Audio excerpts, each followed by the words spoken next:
Hare Krishna. Hare Krishna. Just sitting under a tree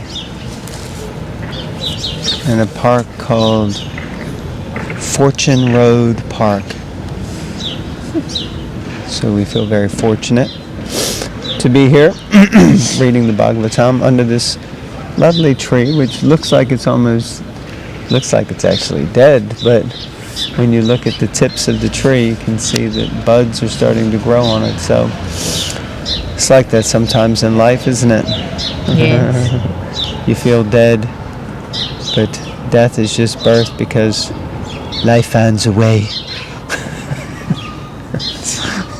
Isn't it? Life does find a way. That was last summer's catchphrase. Alright, Canto 3, Chapter 24, Text 30. Yes, ma'am. Okay, Om Namo Bhagavate Vasudevaya. Om Namo Bhagavate Vasudevaya. Om Namo Bhagavate Vasudevaya. Text 30. Kadwa Muni said, "You, my dear Lord, who are always increasing the honor of your devotees, have descended in my home just to fulfill your word and disseminate the process of real knowledge." Purport.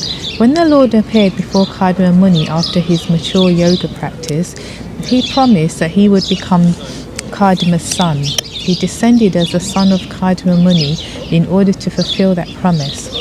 Another purpose of his appearance is Chikir Su Bhagavan Jnanam, to distribute knowledge.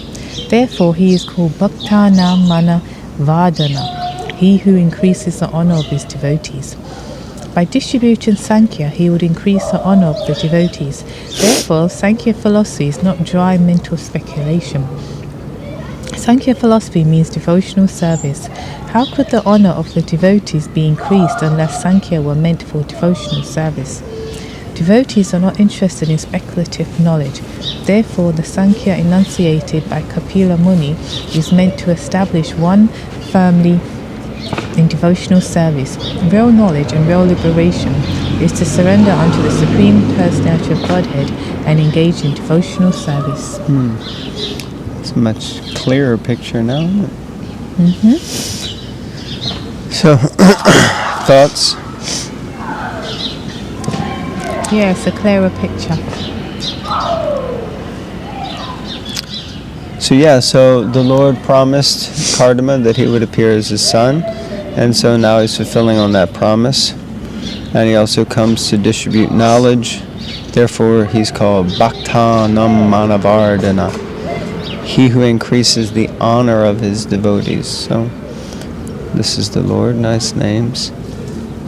And this idea of Sankhya philosophy, which is the philosophy of basically generally understanding the workings of the material world. And there's the theistic Sankhya philosophy and the atheistic Sankhya philosophy, and Prabhupada often refers to the atheistic as that which was enunciated by the atheist Kapila, but the theistic Sankhya is that which has come from this Kapila, who is the incarnation of the Supreme Lord. Like that. Text 31. My dear Lord, although you have no material form, you have your own innumerable forms. They truly are your transcendental forms, which are pleasing to your devotees. Purport. In the Brahma Samhita it is said that the Lord is one absolute, but he has ananta, or innumerable forms. Advaitam, Achutam, Anadim, Anantarupam. The Lord is the original form, but still he has multi-forms. Those multi-forms are manifested by him transcendentally, according to the tastes of his multi-devotees. It is understood that once Hanuman, the great devotee of Lord Ramchandra, said that he knew that Narayan, the husband of Lakshmi, and Ram, the husband of Sita, are one and the same, and that there is no difference between Lakshmi and Sita. But as for himself, he liked the form of Lord Ram. In a similar way, some devotees worship the original form of Krishna, When we say Krishna, we refer to all forms of the Lord, not only Krishna, but Rama, Nrsimha, Varaha, Narayan, etc. The varieties of transcendental forms exist simultaneously. That is also stated in the Brahma Samhita, Ramadi Murti Shu, Nanavartaram, that he already exists in multi-forms, but none of the forms are material. Sridhar Swami has commented that arupinaha, without form, means without material form. The Lord has form, otherwise how can it be stated here? Tanyeva te birupani rupani bhagavams tava. You have your forms, but they are not material. Materially, you have no form, but spiritually, transcendentally, you have multi-forms. Mayavadi philosophers cannot understand these transcendental forms of the Lord, and being disappointed, they say that the Supreme Lord is impersonal. But that is not a fact. Whenever there is form, there is a person. Many times in Vedic literatures, the Lord is described as Purusha, which means the original form and the only original enjoyer. The conclusion is that the Lord has no material form, and yet according to the liking of different grades of devotees, he simultaneously exists in multi-forms such as Ram, Narasimha, Varaha, Narayan, and Mukunda. There are many thousands and thousands of forms, but they are all Vishnu Tattva Krishna. Thoughts?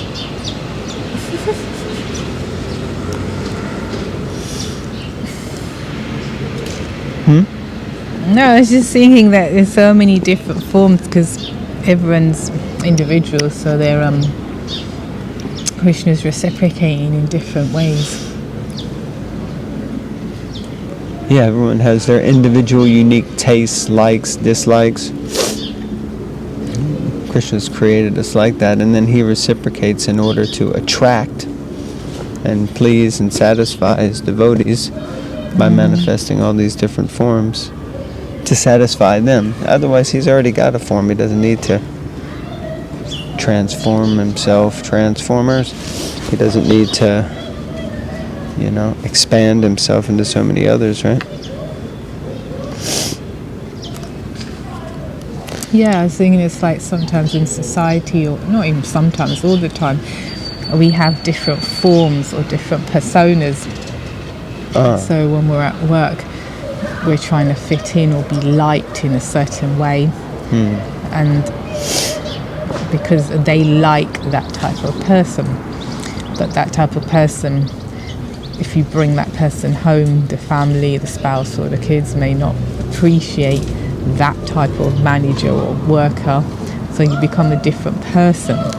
So we always, even in our sort of experience, we change wherever. Go to the shops or just open the door when someone rings the bell. You're just different people.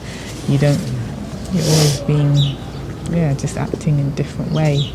So the Lord does it on a bigger forum. Okay. Whose turn is it? Mine. Text 32. My dear Lord, your lotus feet are the reservoir that always deserves to receive worshipful homage from all great sages eager to understand the absolute truth. You are full in opulence, renunciation, transcendental fame, knowledge, strength and beauty, and therefore I surrender myself unto your lotus feet. Purport.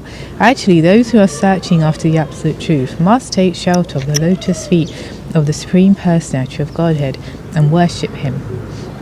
In Bhagavad Gita, Lord Krishna advised Arjuna many times to surrender unto him, especially at the end of the 9th chapter, Manmanama Bhava Madbhakta. If you want to be perfect, just always think of me, become my devotee, worship me and offer your obeisances to me. In this way you will understand me, the personality of Godhead, and ultimately you will come back to me, back to Godhead, back home. Why is it so? The Lord is always full in 6 opulences as mentioned herein: wealth, renunciation, fame, knowledge, strength, and beauty. The word purports means in full. No one can claim that all wealth belongs to him, but Krishna can claim it since he has full wealth. Similarly, he is full in knowledge, renunciation, strength, and beauty. He is full in everything, and no one can surpass him. Another one of Krishna's names is Asamurdiva, which means that no one is equal to or greater than him.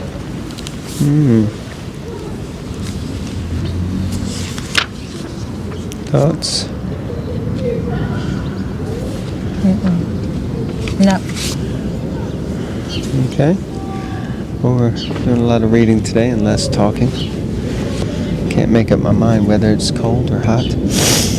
I surrender under the Supreme, just text 33. I surrender under the Supreme Personality of Godhead, descended in the form of Kapila, who is independently powerful and transcendental, who is the Supreme Person, and the Lord of the sum total of matter and the element of time, who is the fully cognizant maintainer of all universes under the 3 modes of material nature, and who absorbs the material manifestations after their dissolution. Okay, pretty powerful. The 6 opulences, wealth, strength, fame, beauty, knowledge, and renunciation, are indicated here by Kardama Muni, who addressed Kapila Muni, his son, as Padam. The word Padam is used in the beginning of the Srimad Bhagavatam in the phrase Padam Satyam to refer to the Sambonam, or the Supreme Personality of Godhead. Padam is explained further in the next word, Pradhan, which means the chief,